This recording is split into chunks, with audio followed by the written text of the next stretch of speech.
Puff sues Diageo.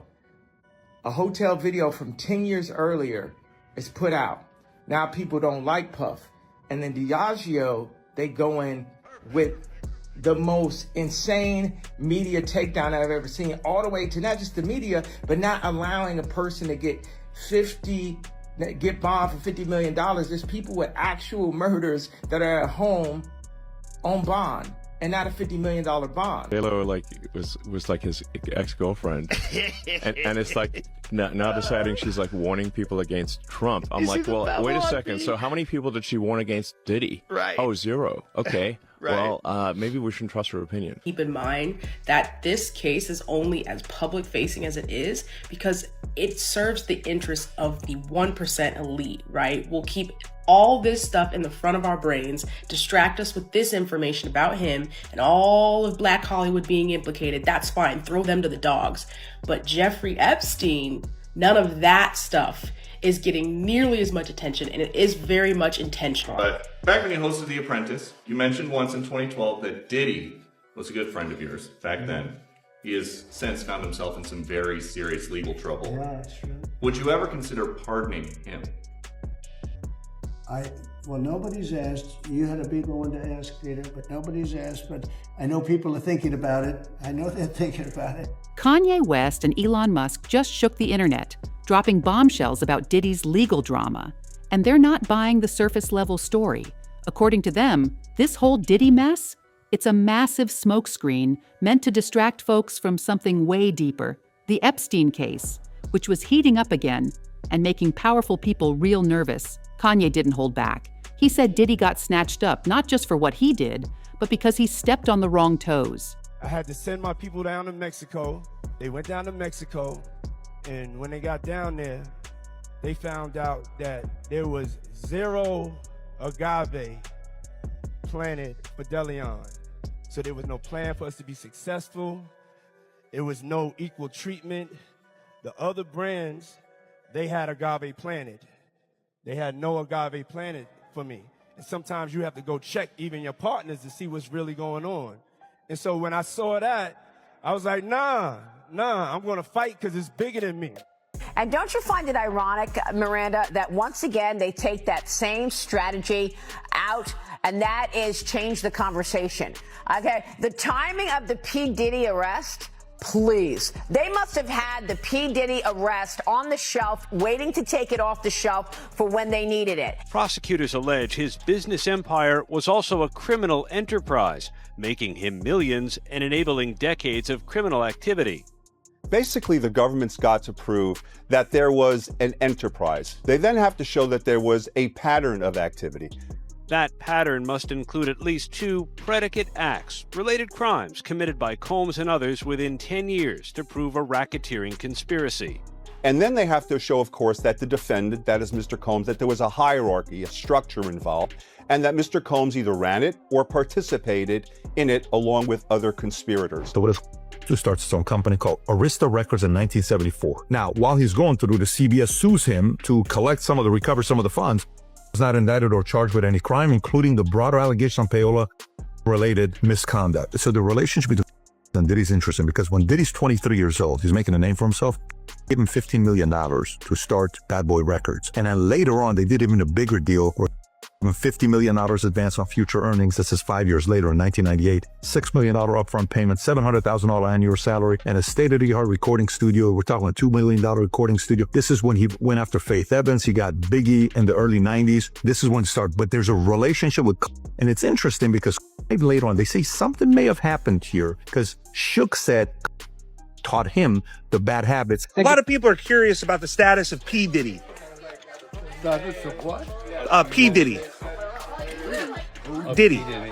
Like puppy. The status of puppy. Yeah. What do you make of that situation? Well, All right.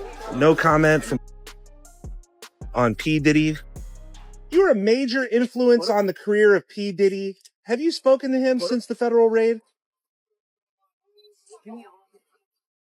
Yes. Have you spoken to Sean Combs?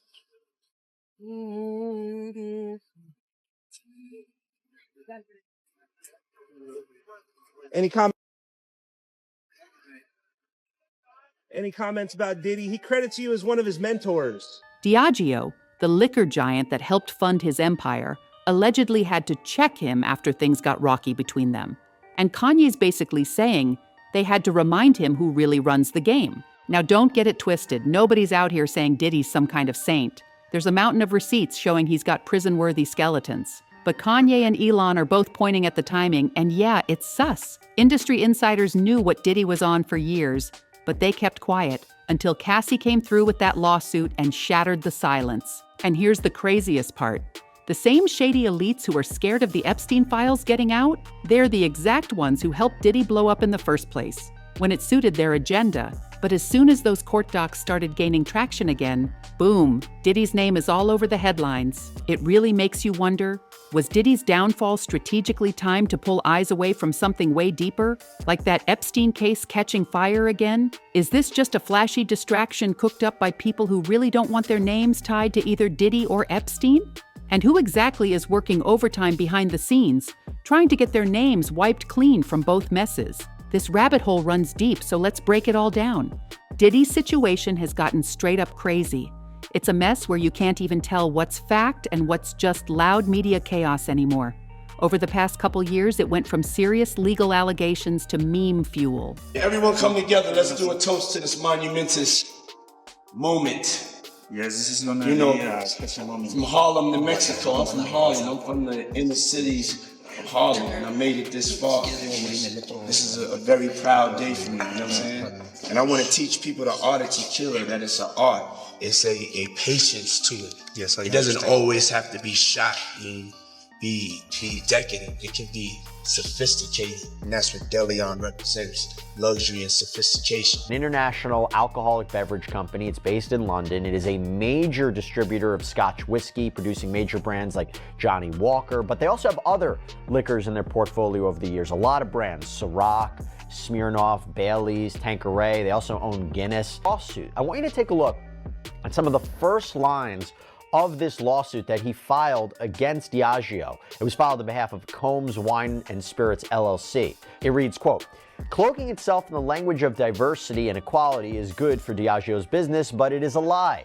While Diageo may conspicuously include images of its black partners in advertising materials and press releases, its words only provide the illusion of inclusion. As Combs Wines and Sean Combs have experienced firsthand, Diageo, by and through its parent company's chief executive officer, Ivan Menendez, has proven unwilling to treat its black partners equally, even when explicitly required by contract to do so." The complaint goes on to say that rather than equal treatment, Diageo has treated Mr. Combs and his brands worse than others because he is black. TikToks, wild jokes, conspiracy threads. It's turned into straight-up entertainment. And yeah, some of those stories are so out there you almost can't help but laugh or gasp. But when you really start digging, things get mad strange. It feels like all of us are being played like pawns. And the media? Oh, they're in their usual bag, blowing up every grimy detail, turning it into clickbait madness, while the real stuff quietly gets buried underneath. How in the world is one man, even someone as rich and plugged in as Diddy, supposedly running a whole criminal empire solo? We're talking trafficking across state lines, blackmail, extortion, money laundering, even car explosions. The list is insane. And yet they hit him with just a RICO. That charge is meant for mafia-style networks, not a one-man show. When's the last time you saw somebody catch a RICO without any co-defendants? No lie, it's sketchy. Where are the rest of the crew? You don't build an empire like that without a full squad behind the scenes. Some names did get thrown around in those civil lawsuits from Diddy's accusers. And let's not forget, social media has been piecing together theories like detectives too.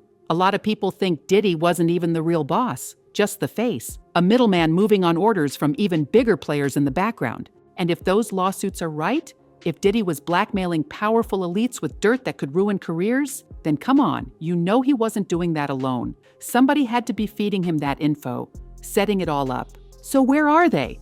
No raids, no charges, not a single exec being questioned. What about 150? Jimmy Iovine, Ron Burkle? These dudes helped build Diddy's rise, and now they're just ghosting like they were never part of the story? Now it's just Diddy out here getting ripped apart in front of the whole world, while the real machine behind him stays squeaky clean and untouched. And instead of real journalism digging into who's really pulling the strings, we're flooded with headlines about freaky parties, baby oil, and wild stories about male escorts. They're distracting us with shock value, while the structure, the actual power network behind the madness, stays hidden in the shadows. Jay-Z's lawyer, Alex Spiro, went on to make the statement to say that there is no friendship or long-time bond here. Just because they knew each other or know each other doesn't mean anything.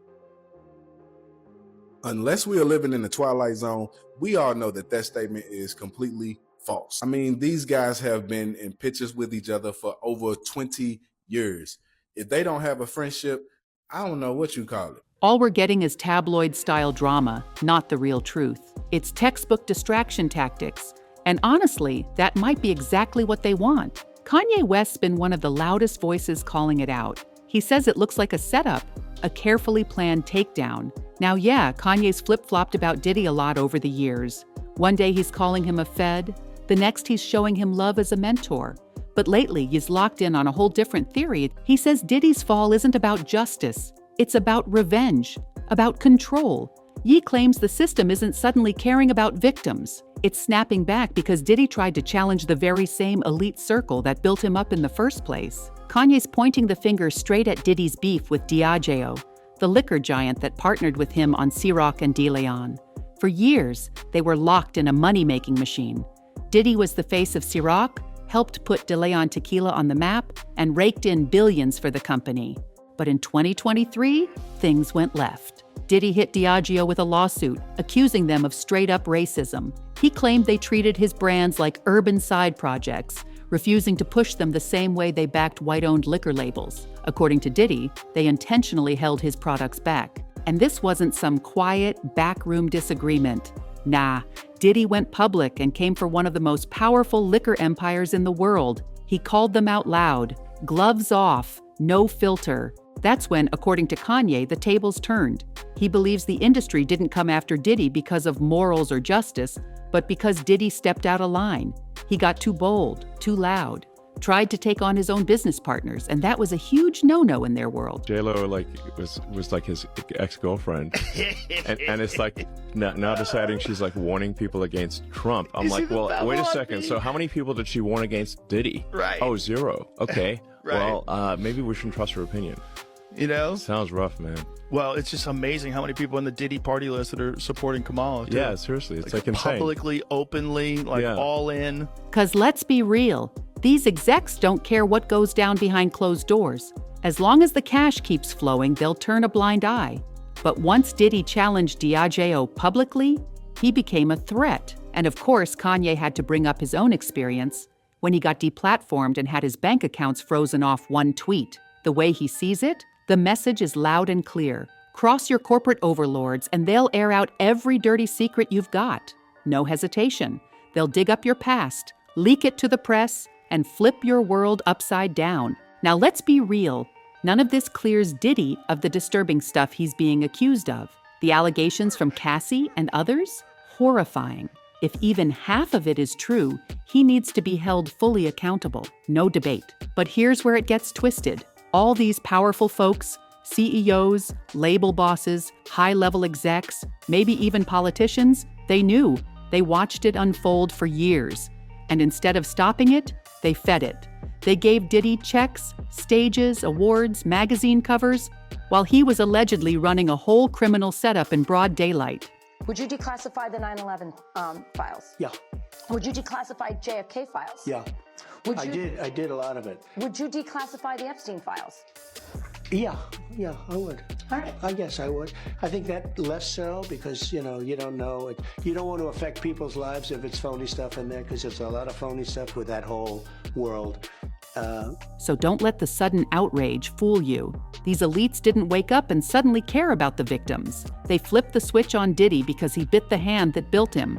He challenged their power. That's when the lawsuits started flying and the feds kicked down doors. So yeah, Diddy's got to answer for what he did, but don't sleep on the system around him. It's just as foul. And they only turned on him the moment he stopped being their puppet. And now look at this. Every celeb who used to party with Diddy make deals with him, or stay close over the years is suddenly acting brand new, like they don't even know the guy. Even Elon Musk recently called it out, straight up naming folks like Jennifer Lopez, who used to be publicly linked with Diddy, all hugged up in the spotlight. But now, she's moving like she never had anything to do with him. The silence is loud, and here's the wildest part. It's the same exact pattern we saw with the Epstein situation. Epstein supposedly took his own life behind bars. Ghislaine Maxwell got hit with charges for trafficking victims. But for who? We never saw the full client list. The real PDF files are still sealed up tight. Meanwhile, the rich and powerful folks who were circling that mess, still walking free, still protected. Now fast forward to Diddy. It's looking like that same elite playbook. Make him the fall guy, put him on blast, drag him through the mud. But the big-time billionaires, the execs, the celebs who partied with him and made millions off his brand, they stay clean, they stay quiet. So when you zoom out and really look at the whole picture, it stops looking like justice and starts feeling like a calculated takedown, all timed, all strategic. Was this whole thing planned out from the jump? Did Diddy's fall really start the moment he went after Diageo and shook up the wrong power players? Because when you look at the pattern, it's eerie. Just like with Epstein, one person takes the heat while the real puppet masters stay protected, silent, and untouchable. So what's really going on here? Is Diddy just a flashy distraction while the Epstein files quietly start boiling again in the background? Or is it deeper? Is there crossover between these two cases? Same powerful names, same playbook, same silence. Something here ain't adding up. And maybe it's time people stop eating up the drama and start asking the real questions. Is this justice being served, or is this control, revenge, and reputation cleanup? Let me know your take. Drop your thoughts in the comments. Is this just smoke and mirrors, or are we watching one of the darkest cover-ups of our time? Make sure to hit that like button, share this with someone who needs to hear it, subscribe for more raw breakdowns, and I'll see you in the next video.